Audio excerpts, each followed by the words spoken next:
Let's take a look at selecting words for instruction with text. This is important. We need to be able to prudently select words for instruction and then understand how that might profoundly impact the understanding students might have if they know them, don't know them, and do we pre-teach them, and to what level. So let's take a look here. If you had to select one word to teach that would most profoundly influence the understanding of this sentence, which one would you choose?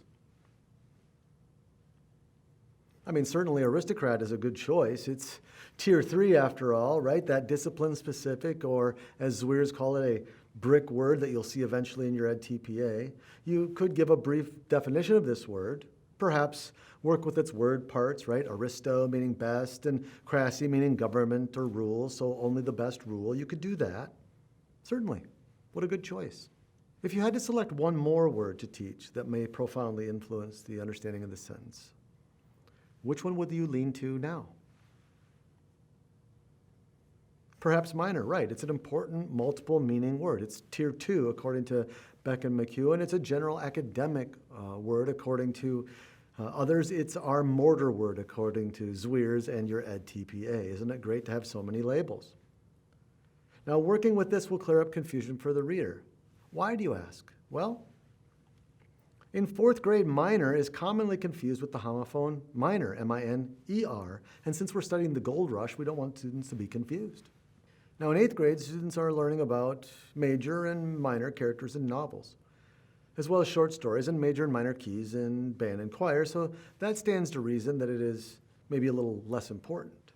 However, when you move to 11th grade, here you have students that might not think of minor as small or trivial, but maybe rather about something to do with being underage, a DUI, and that might be part of their shared experience. So again, clearing up, at least briefly, the meaning of this tier 2 or general academic term might be very important.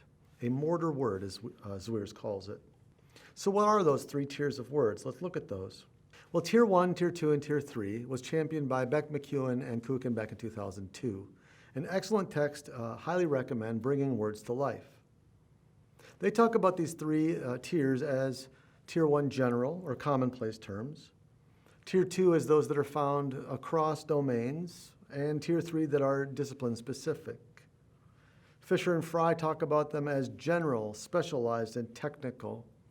And your Ed TPA, when you get to that, will focus on the tier 2, the general academic, the mortar words, if you will, those that hold everything together, and the brick words, the academic terms that are discipline specific, the tier 3. So now that we've looked over what kinds of words we have, how many should we teach? 20, 30, 50, 500 for the year? How many in a week? The fact of the matter is we should look at actual research and operating memory, cognitive capacity and cognitive load. We know that Scott, Jamison, Knoll, and Aslin, and as well as Beck, McEwen, and Kuchen looked at the amount of words we should limit ourselves to in a given week, and that appears to be somewhere between 8 and 10. Miller actually would confirm this, his 1956 work with operating memory, where he said we can basically remember 7 plus or minus 2 chunks of information at a given time. See also your phone number. So no matter how inexperienced educator you might be, undoubtedly you might ask, so which words do I teach? And how much time am I going to give to this? Well, for the good or the bad here, there's really no best set of words, really, or principles for choosing them or grouping them. No best one, anyway. However, as you peruse your text and you select your terms to teach, let's use these questions from Graves as a guide to do so. Again, there's no known best set. However, here are some principles for choosing them and grouping them. Consider these questions from Fisher and Fry, which are adapted from Graves, Marzano, and Nagy as you select your terms to teach. Are they representative? Are they repeatable? Are they transferable? Could you use contextual or structural analysis? And back to that Miller report in 1956, how does it match against the cognitive load? Hiebert in 2009 described 3 general criteria for selecting words, as if we didn't have enough already. But 3 general criteria for selecting words for intensive teaching. 1, words that need to be fully comprehended to completely understand the text. Words that are likely to appear in future texts across discipline, and then words that are part of a word family or semantic network. So now let's think, based on our readings that we've done, based on your studies so far, what makes a word essential, valuable, accessible, and important? What might make it qualify for one of these categories? When we look at essential, it's because it's critical to understanding the selection. Valuable means it's general for long-term reading and writing development. We see it across disciplines. When you look at accessible, what you're looking at here is higher frequency words that are not likely to be understood by students who have limited vocabularies, possibly your ELL population. Imported words are crucial for your selection, although they will not be in your text, for they are what the text is about. They represent a theme or a deeper layer of understanding. They are not found in the text, but they are conceptually representative thereof. Now, interestingly, essential words, in a narrative passage, they're likely to occur only once, one time. But essential words in an informational text will be repeated numerous times. And why is that? It's because it's the only place you're going to find that word. Mitosis, meiosis in an AP Bio textbook and nowhere else. So it is likely to heavily populate those pages. Valuable words are your Tier 2 or your general academic, your mortar words. Your accessible words might typically be Tier 2 as well, but again, we want those to be accessible to students. And imported words might include such things as justice or bias or determination, what the text is actually about or speaking to. Here we have the Gettysburg Address. Now read the speech 3 times.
What patterns do you notice? What feeling do you have as a result of the text's construction? What stands out as important?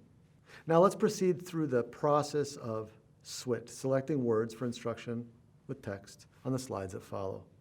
We're going to undergo the following. First, we'll identify potentially unfamiliar words to teach. Then we'll look for the words students need to know to comprehend the particular text, the essential words. Then we'll look at the words that typical students may not know that are valuable for comprehending other narratives, the valuable words. The accessible words are those that students with small vocabulary may not know, and the imported words, again, are those not found in the selection, but they might enhance students' understanding, should you choose to include such words. Our last step will be to determine the type of instruction we use. We'll get to that in a moment. So, what words might you teach? Which unfamiliar words did you come up with? You might think of these as both Tier 2, general academic, or Tier 3, discipline specific. Here's some ideas.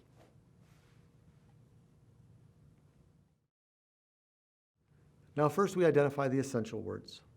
Out of that list you have, what are those that are tier 2 or tier 3? The words that, if they are unknown, will severely compromise students' comprehension and learning from the text will be impaired significantly. How about the valuable words now? These are the words that typical students may not know and that will be valuable for going across other narratives. How about the accessible words? Based on the words that you've selected so far, are there some of those that you say, these represent the students who might have a smaller vocabulary? I might wish to target those based on the students I have in class.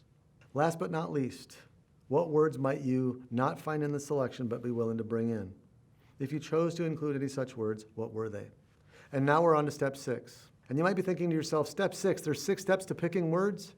But now that you've determined what's essential, what do I have to have? What's valuable? What's accessible? What will I import? The biggest question you have is, how much instruction will I use? How robustly do I need to teach all of these? And is it the only thing I'm going to do? Well, let's review here. Just because you've identified a word as essential or accessible or valuable doesn't mean that you need to provide robust instruction. Rather, a word that you choose to import might need just a brief mention, or a word that is valuable might need just a brief mention. But you'll need to do that in order to scaffold for student understanding. Now, in the example you see here, 2 words were determined to need robust instruction.